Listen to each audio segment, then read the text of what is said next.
আমি বললাম, আমি ব্যর্থ। আল্লাহ বলেন, বিশ্বাসীরা সফল হয়। আমি বললাম, আমার জীবনে অনেক কষ্ট।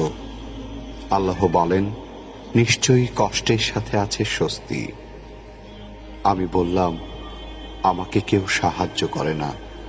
আল্লাহ বলেন, মুমিনদের সাহায্য করা আমার দায়িত্ব। আমি বললাম, আমি দেখতে খুবই কুৎসিত।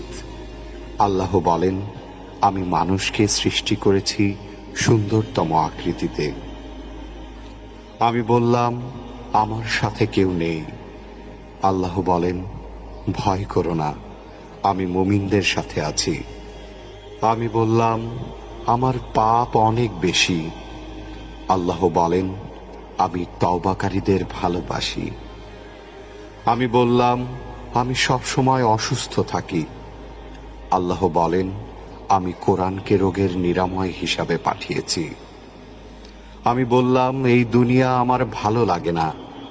আল্লাহ বলেন, তোমার জন্য পরকাল ইহকাল অপেক্ষা শ্রেয়। আমি বললাম, বিজয় অনেক দূর। আল্লাহ বলেন, আমার সাহায্য একান্তই নিকটবর্তী। আমি বললাম, আমার জীবনে খুশি নেই। আল্লাহ বলেন, শীঘ্রই তোমার রব তোমাকে এত দেবেন যে তুমি খুশি হয়ে যাবে। আমি বললাম, আমি সব সময় হতাশ। আল্লাহ বলেন, আর তোমরা নিরাশ হও না এবং দুঃখ করো না। আমি বললাম, আমার কোনো পরিকল্পনা সফল হচ্ছে না। আল্লাহ বলেন, আল্লাহ সর্বোত্তম পরিকল্পনাকারী। আমি বললাম, আমার কেউ নেই।